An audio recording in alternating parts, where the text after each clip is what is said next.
G'day guys and welcome back to Off the Shelf. I'm McPhone. I'm Whipper. And this week we're going to show you guys some pickups that we've picked up during the week, some new games to add to our collection. Whipper, what have you got this week? All right, you know I'm a car enthusiast, so I picked up a legendary title that many have great memories of. Some would say this is the greatest in the series.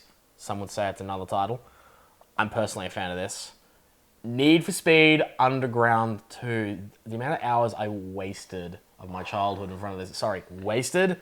More like enjoyed. It was just fun. They took what was amazing about Underground 1, chucked in free roam, more cars, customization. You can even add big-ass stereo system into the back of your car.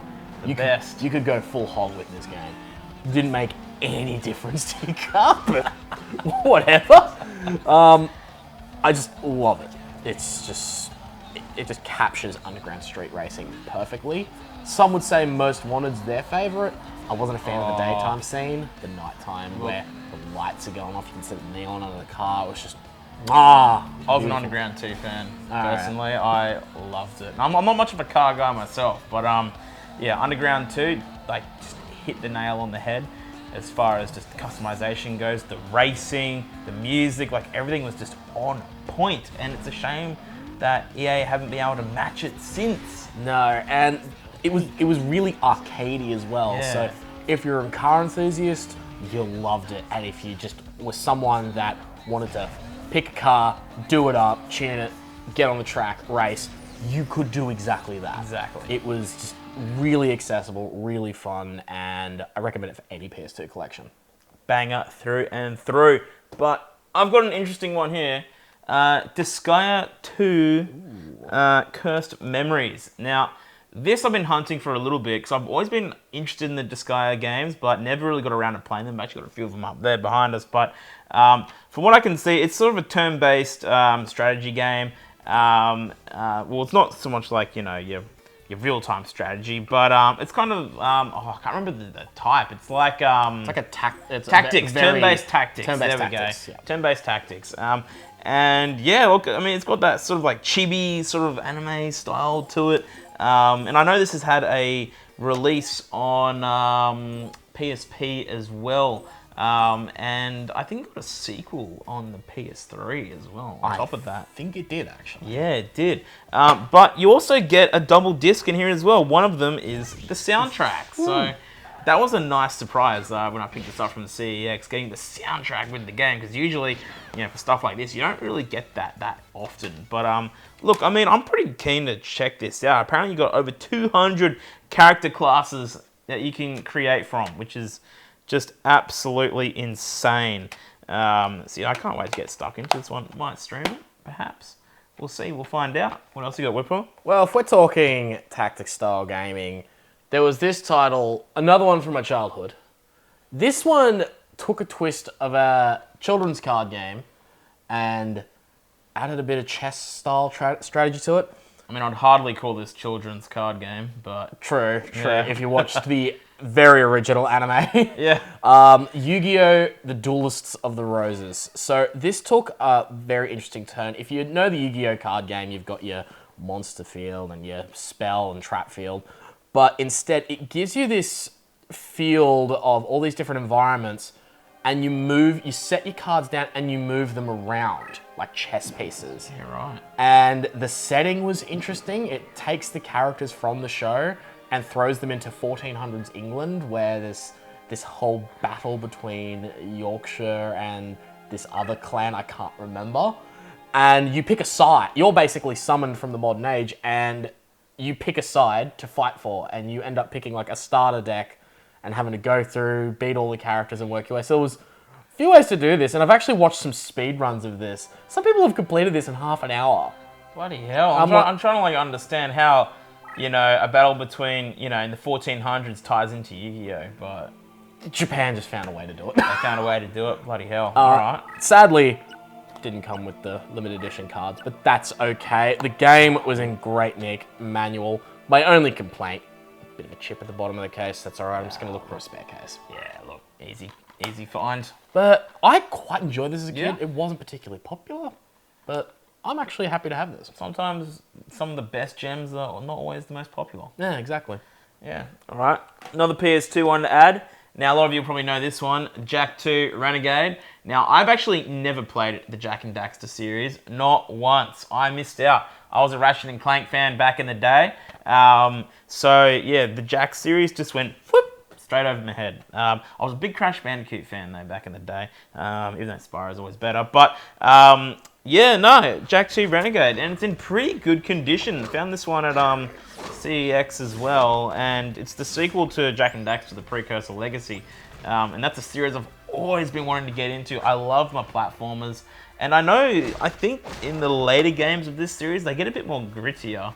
Yeah, Jak 2 actually starts being the grittier ones. So Yeah, okay. Jak 1 was the more children's friendly. Yeah. And from 2 to 3, it got quite grittier and darker and more adult with a coarser language. Interesting. All right. Well, look, I mean, could this be sort of that defining point for Naughty Dog where they decided they want to make grittier games like Uncharted and The Last of Us? Perhaps, maybe. But, yeah, look, I'm excited to get into the Jak and Daxter trilogy and see what it's all about. That's what was cool about Yeah. Naughty Dog. You actually, they grew up with their audience. That's right. They did. So, moving on, got being a weeb, adding a Massive PS3 weeb. title, Hyperdimension Neptunia Victory. Some people seem to think it's V or 5. No, Victory. I always get mixed up on that. I look at it, I'm like, it's not the 5th entry in the series. Like, God. There's too many entries to count at this point. Haven't actually had a chance to play this, but it's a weird game. It's Hyperdimension. If you've played any of the Neptunia series, you've pretty much got the gist of the game. And I'm actually quite enjoying the first one. I've started playing the first one a little bit, and it's funny. It's got a little bit of comedy Yeah. mixed in with some lewdness. Okay. So always lewdness. But I found this one $10. $10. not bad. That's pretty good, honestly, for Neptune games especially. Usually they come around the 20, 25 mark. Yeah, they do, and they're getting quite expensive these days. Yeah, especially with lockdown and all that going on. But now, what have you got? Oh yeah, I've got a few more PS3 ones. Oh yeah, speaking of Disgaea again, Disgaea D2, the sequel to Disgaea 2. Found this one at the same store which I got Disgaea 2 from. I'm like, you know what? Two of them in the same series. Hell yeah, that's sweet. So it's pretty much more or less the same thing, turn-based tactics. But I believe it's a sequel to Disgaea 2 on the PS3. So yeah, Disgaea D2, A Brighter Darkness. And I know there's like so many different games in this series. I'm finding it hard to keep up and knowing which is where and what's going where and where's going what and all that. But look, I mean, I thought it was pretty sweet come across this one. I think I got it for like, I think it was $35 for this one. So it's a bit pricier, but look, I mean, for what it is, I mean, you're not going to come across this often, and the condition is absolutely beautiful. Beautiful for a game that came out in 2013, so yeah. Interesting with the Disgaea series as well. It has kept the same system, the They whole have. tactics, square, turn-based system. So I guess it's a case if it ain't broke, don't fix it. Exactly, like they've been the same since the PS2 era. Not bad then. Yeah. What else you got, Whipper? This one was a bit more of a modern one. Oh yeah. Tears to Tiara 2. Heir of the Overlord. Sorry, I always can never read that blind. I have never played this, and when I first spotted it in the store, I was like, what the hell? What is this title? And how is this the second in the series? Where is the first? But when I saw 80 hours of visual novel-like storyline, I'm like, damn, that is on Persona levels of time. Better be a damn good novel. Better be a damn good novel. NIS America, but published by Atlas. So interesting. It's been handled by NIS America and Atlas. Interesting. So Okay. I'm interested to check this out. 15 main characters as well. Keen to give it a go. And because, of course, it's M-rated, mature themed, I'm going to have fun with it. So you're gonna wear a tiara while you play it, or nah? Of course I am. Good. All right. Gotta feel like a princess while playing these. Fantastic.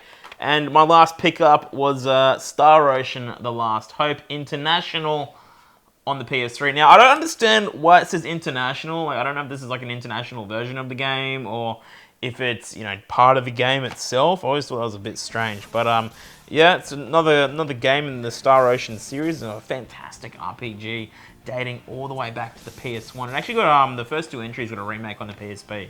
as well. First and second departure from memory. But yeah, there's quite a few games in here, and it's a futuristic RPG, but it still has a lot of those classic JRPG tropes in it, from what I've seen. It's one that I've certainly been interested to try. I've always wanted to try out this series, so if I can get my hands on the PS1 copies, I know there's a PAL version of the second game out there. The first game I think is only NTSC or Japanese, but gonna try and get my hands on a PAL copy of the second game and work out how I can play the first. But yeah, not too shabby, honestly. Got the manual, got the disc, all that in there. I'm not sure where this game sits though in the series, so we'll have to find out, shall we? That's right. But until then, that's going to be it for this week's episode of Off the Shelf. Did you own any of the games we showed off? Did you like them? Did you dislike them? What'd you think? Let us know in the comments below, or come join the Discord. Link in the description below. And don't forget to like, comment, and subscribe. We'll see you guys in the next one. Gotcha. Gotcha.